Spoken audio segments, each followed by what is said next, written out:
Hello friends, welcome to the success Kendra. Friends, इस video में हम लोग 2380 पोस्ट पर बिहार फायरमैन का जो एग्जाम 27 मार्च 2022 को लिया जाएगा फ्रेंड्स, उसके लिए हिस्ट्री के यानी कि इतिहास के वीवीआई क्वेश्चन को इस वीडियो में हम कवर करेंगे। देखिए फ्रेंड्स, बहुत ही यह इंपॉर्टेंट सेशन रहेगा आपके एग्जाम के लिए। कल हम लोगों ने ज्योग्राफी का वीडियो कवर किया हुआ था, भूगोल का, तो अगर आपने नहीं देखा है तो उसको ज़रूर देख लीजिएगा। बिल्कुल 10th लेवल के जो प्रश्न हैं उनको इस वीडियो में मैंने शामिल किया है। तो फ्रेंड्स, अगर चैनल पर आप पहली बार आए हैं तो चैनल को सब्सक्राइब कर लीजिएगा और बेल आइकन को जरूर दबा लीजिएगा, ताकि जब भी बिहार फायरमैन से रिलेटेड जो कोई भी इंपॉर्टेंट वीडियो अपलोड किया जाए तो उसका नोटिफिकेशन सबसे पहले आपके पास पहुंच जाए। तो चलिए फ्रेंड्स, बिना देरी किए हुए आज का सेशन स्टार्ट करते हैं। फ्रेंड्स, प्लीज़ वीडियो को लाइक और शेयर जरूर कर दीजिएगा। तो फ्रेंड्स, आज के सेशन का पहला प्रश्न देखिए। पहला प्रश्न है कि इंडो चाइना निम्नलिखित में से किस देशों से मिलकर के बना है। देखिए फ्रेंड्स, बहुत ही इंपॉर्टेंट यह सेशन है, बिल्कुल आप बीच में स्किप नहीं करेंगे, पूरा देखना है और निश्चित रूप से यहाँ से प्रश्न आपके एग्जाम में देखने को मिलेंगे। देखिए फ्रेंड्स, इंडो चाइना जो है यह वियतनाम, लाओस और कंबोडिया से मिलकर के बना। ऑप्शन नंबर इसका ए जो है राइट आंसर हो जाएगा। उसके बाद देखिएगा दूसरा प्रश्न फ्रेंड्स कि 1868 का स्कॉलर्स रिवोल्ट यानी कि विद्वानों का विद्रोह इसको कहा जाता है, किसके विरुद्ध चलाया गया था। देखिए फ्रेंड्स, ये 1868 में स्कॉलर्स रिवोल्ट जो हुआ था ये वियतनाम में हुआ था, और वियतनाम में यह फ्रांसीसी कब्जे के विरुद्ध और ईसाई धर्म के प्रचार के विरुद्ध चलाया गया था। तो देखिए राइट आंसर इसका ए और बी दोनों हो जाएगा, तो ऑप्शन नंबर सी जो है इसका करेक्ट आंसर हो जाएगा। ठीक है फ्रेंड्स, बहुत ही इंपॉर्टेंट है स्कॉलर्स रिवोल्ट, याद रखेंगे कब, तो 1868 में। कहाँ पर, तो वियतनाम में। नेक्स्ट क्वेश्चन देखिएगा फ्रेंड्स, अगला क्वेश्चन है कि निम्नलिखित में से किसे ब्रेटन वुड्स ट्विंस के नाम से जाना जाता है। ब्रेटन वुड ट्विंस के नाम से किसको जाना जाता है, तो फ्रेंड्स यह किसको जाना जाता है, तो वर्ल्ड बैंक को जाना जाता है और इंटरनेशनल मॉनेटरी फंड को यानी कि आईएमएफ को जाना जाता है। तो option number A right answer हो जाएगा, वर्ल्ड बैंक और आईएमएफ। देखिए फ्रेंड्स, वर्ल्ड बैंक और आईएमएफ का जो हेडक्वार्टर है वो वाशिंगटन डीसी में है। ठीक है फ्रेंड्स, ध्यान रखेंगे, बहुत ही इंपॉर्टेंट क्वेश्चन है। ब्रेटन वुड्स ट्विंस किसको कहा जाता है, तो वर्ल्ड बैंक को और आईएमएफ को, विश्व बैंक और आईएमएफ। उसके बाद नेक्स्ट क्वेश्चन देखिएगा कि G77 का गठन किस वर्ष हुआ था, यानी कि ग्रुप ऑफ 77। ठीक है फ्रेंड्स, तो देखिए 50-60 के दशक में ज़्यादातर विकासशील देशों को पश्चिमी अर्थव्यवस्थाओं की तेज प्रगति से कोई लाभ नहीं हुआ। इस समस्या को देखते हुए जो विकासशील देश थे उन्होंने एक नई अंतर्राष्ट्रीय आर्थिक प्रणाली, न्यू इंटरनेशनल इकोनॉमिक्स ऑर्डर यानी कि NIEO, ठीक है, इसका फुल फॉर्म भी आप याद रखेंगे, न्यू इंटरनेशनल इकोनॉमिक ऑर्डर के लिए एक आवाज़ उठाई और G77 के रूप में इन्होंने एक संगठन बनाया। कब बनाया था, तो ये बनाया गया था कब फ्रेंड्स, तो ये 15 जून 1964 को। तो ऑप्शन नंबर इसका बी राइट आंसर हो जाएगा, 1964 को G77 का गठन किया गया था। अगर फ्रेंड्स पूछा जाए कि इसका हेडक्वार्टर कहाँ पर है G77 का, तो न्यूयॉर्क में है, ध्यान रखेंगे। उसके बाद नेक्स्ट क्वेश्चन देख लीजिएगा। अगला प्रश्न है फ्रेंड्स, थोड़ा सा छोटा कर देता हूँ ताकि आपको स्पष्ट दिखाई दे। हाँ देखिए, निम्नलिखित में से किसकी अध्यक्षता में कांग्रेस के लाहौर अधिवेशन 1929 में पूर्ण स्वराज की मांग को औपचारिक रूप से मान लिया गया था। तो फ्रेंड्स देखिए, ध्यान रखेंगे, पूर्ण स्वराज की मांग जो है ये 1929 के कांग्रेस के लाहौर अधिवेशन में इसको स्वीकृत किया गया था और इसकी अध्यक्षता पंडित जवाहरलाल नेहरू ने किया था। अच्छा, 1931 में जो कराची में कांग्रेस का अधिवेशन हुआ था, इसकी अध्यक्षता किसने किया था, जरा आप मुझे कमेंट करके बताएंगे। अगला प्रश्न देखिएगा कि भारतीय वाणिज्य एवं उद्योग परिसंघ की स्थापना कब हुई थी। देखिए फ्रेंड्स, इसको अंग्रेजी में क्या कहा जाता है, तो इसको अंग्रेजी में federation of Indian chambers of commerce and industry कहा जाता है, यानी कि इसको फिक्की कहा जाता है। ठीक है, और देखिए फ्रेंड्स, फिक्की की जो स्थापना है यानी कि federation of Indian chambers of commerce and industry, यानी कि हिंदी में जिसको कि भारतीय वाणिज्य एवं उद्योग परिसंघ कहा जाता है, इसकी स्थापना कब की गई थी, तो 1927 में महात्मा गांधी की सलाह पर घनश्याम दास बिड़ला और पुरुषोत्तम ठक्कर के द्वारा की गई थी। तो right answer option number A हो जाएगा, 1927 में। अगला प्रश्न देखिएगा फ्रेंड्स, वीडियो को प्लीज़ लाइक ज़रूर कर दीजिएगा और इसे शेयर भी जरूर करेंगे। देखिए 14 जुलाई 1942 को अपनी कार्यकारिणी में कांग्रेस कार्य समिति ने ऐतिहासिक भारत छोड़ो आंदोलन प्रस्ताव कहाँ पारित किया था, तो फ्रेंड्स ये वर्धा में पारित किया था। ऑप्शन नंबर इसका ये जो है राइट आंसर हो जाएगा। उसके बाद अगला प्रश्न देखिएगा कि बंबई में कपड़ा मिल कब स्थापित हुई थी। यहाँ से मैं 3-4 प्रश्न आपको बताऊंगा, ध्यान से सुनिएगा। देखिए फ्रेंड्स, बंबई में पहली कपड़ा मिल 1854 में जो है स्थापित की गई थी। देश की पहली जूट मिल 1917 में कोलकाता में स्थापित की गई थी। ये प्रश्न बिहार मद्य निषेध में पूछा गया था। उसके बाद देखिए 1874 ईस्वी में मद्रास में पहली कटाई और बुनाई मिल की स्थापना हुई थी। इसको भी आप जरूर ध्यान रखेंगे। चलिए नेक्स्ट क्वेश्चन देख लीजिएगा कि निम्न में से किस बंदरगाह के माध्यम से भारत खाड़ी एवं लाल सागर के बंदरगाहों से जुड़ा हुआ था। किस बंदरगाह के माध्यम से भारत जो था वो खाड़ी एवं लाल सागर के बंदरगाहों से जुड़ा हुआ था। तो फ्रेंड्स, यह बंदरगाह जो था यह सूरत था। ऑप्शन नंबर इसका ए जो है राइट आंसर हो जाएगा। उसके बाद अगला क्वेश्चन देखिएगा कि जुलाई क्रांति किस वर्ष हुआ था। तो देखिए जुलाई क्रांति जो है फ्रेंड्स यह फ्रांस में हुआ था, ध्यान रखेंगे, ठीक है। 1830 में फ्रांस की जनता ने सम्राट चार्ल्स टेंथ जो फ्रांस के शासक थे इनके विरुद्ध एक सफल क्रांति की थी और चार्ल्स टेंथ को सिंहासन छोड़ करके भागना पड़ा था। इतिहास में इस घटना को जुलाई क्रांति के नाम से जाना जाता है, जो कि 1830 में हुई थी। क्लियर। चलिए उसके बाद नेक्स्ट क्वेश्चन देखिएगा कि नेशनल काउंसिल ऑफ एजुकेशन की स्थापना कब हुई थी।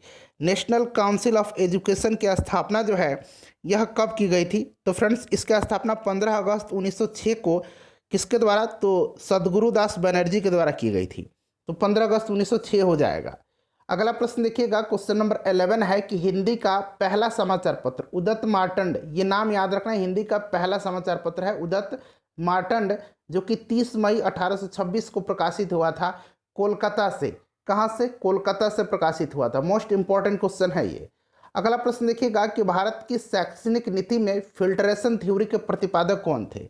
तो फिल्ट्रेशन थ्योरी के प्रतिपादन जो किया था ये किया था किसने? मैकाले ने। मैकाले की अनुशंसा पर ही लॉर्ड विलियम बेंटिक ने शिक्षा का माध्यम अंग्रेजी बनाया था। ठीक है फ्रेंड्स, इसको ध्यान रखेंगे। उसके बाद देखिए फ्रेंड्स, अगर हम बात करते हैं भारतीय शिक्षा से संबंधित कुछ आयोग बने थे, तो पहले नीचे वाला क्वेश्चन कवर कर लेते हैं, उसके बाद हम लोग इसके बारे में जानेंगे। देखिए, किसके सतत प्रयत्नों से मुंबई में प्रथम महिला विश्वविद्यालय की स्थापना हुई थी। तो फ्रेंड्स, यह डीके कर्वे की, ठीक है, डीके कर्वे की। Option number B right answer हो जाएगा, मुंबई में हुई थी, ध्यान रखेंगे।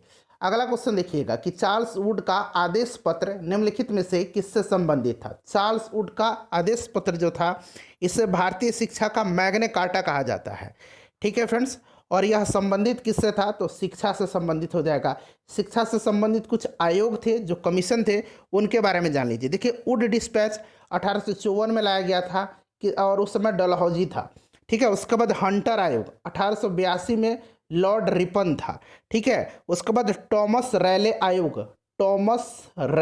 आयोग, ये सब याद रखेंगे। ये सब आयोग जो है शिक्षा से संबंधित हैं, 1902। ठीक है, उसके बाद सैडलर आयोग ये भी पूछा जाता है कि किससे संबंधित है, तो यह शिक्षा से संबंधित है। उसके बाद हर्टोग आयोग, ठीक है, उसके बाद सार्जेंट आयोग, उसके बाद कोठारी आयोग 1964, सार्जेंट आयोग 1944, हार्टोग कमीशन 1929, ठीक है, सैडलर आयोग 1917, टॉमस रैले आयोग 1902, सब ध्यान रखेंगे। राइट आंसर इसका ऑप्शन नंबर ए हो जाएगा। नेक्स्ट क्वेश्चन देखिएगा कि बाल विवाह को हतोत्साहित करने के लिए नेटिव मैरिज एक्ट किस वर्ष पारित किया गया था। तो नेटिव मैरिज एक्ट को 1872 में पारित किया गया था। इंपॉर्टेंट क्वेश्चन है फ्रेंड्स, इसको आप जरूर ध्यान रखेंगे। अगला क्वेश्चन देखिएगा कि फ्रांस की राज्य क्रांति 1789 में किसके शासनकाल में हुई थी। फ्रांस की राज्य क्रांति 1789 में हुई थी, ध्यान रखेंगे, और उस समय लुई 16वां था। ठीक है, लुई 16वां था। उसके बाद नेक्स्ट क्वेश्चन देखिएगा कि समानता, स्वतंत्रता एवं बंधुत्व का नारा किस क्रांति से संबंधित है, बताइए। तो यह संबंधित है आपकी फ्रांस की राज्य क्रांति से, जो कि 1789 में हुई थी। ठीक है, याद रखेंगे। चलिए अगला क्वेश्चन देख लीजिएगा कि 7 नवंबर 1917 को बोल्शेविक क्रांति का नेता निम्नलिखित में से कौन था। बोल्शेविक क्रांति रूस में हुआ था और इसका नेता कौन था? लेनिन था। Option number C right answer इसका हो जाएगा। उसके बाद नेक्स्ट क्वेश्चन देखिएगा कि आधुनिक रूस का निर्माता किसे माना जाता है। लेनिन का उत्तराधिकारी स्टालिन को माना जाता है। यह प्रश्न पूछा गया था बिहार मद्य निषेध एग्जाम में। आधुनिक रूस का निर्माता स्टालिन को माना जाता है। अगला प्रश्न देख लीजिएगा कि वैज्ञानिक समाजवाद का संस्थापक कौन था। वैज्ञानिक समाजवाद का संस्थापक कौन था, तो ये कार्ल मार्क्स थे। ठीक है, Karl Marx, option number B right answer हो जाएगा। कम्युनिस्ट मैनिफेस्टो याद रखेंगे। ठीक है, चलिए अगला प्रश्न देखिएगा, इन्हीं की रचना है मीन कैम्प, यहाँ अंग्रेजी में भी लिखा हुआ है, किसकी आत्मकथा है, तो देखिए मीन कैम्प जो है यह हिटलर की आत्मकथा है। Option number A right answer हो जाएगा हिटलर का।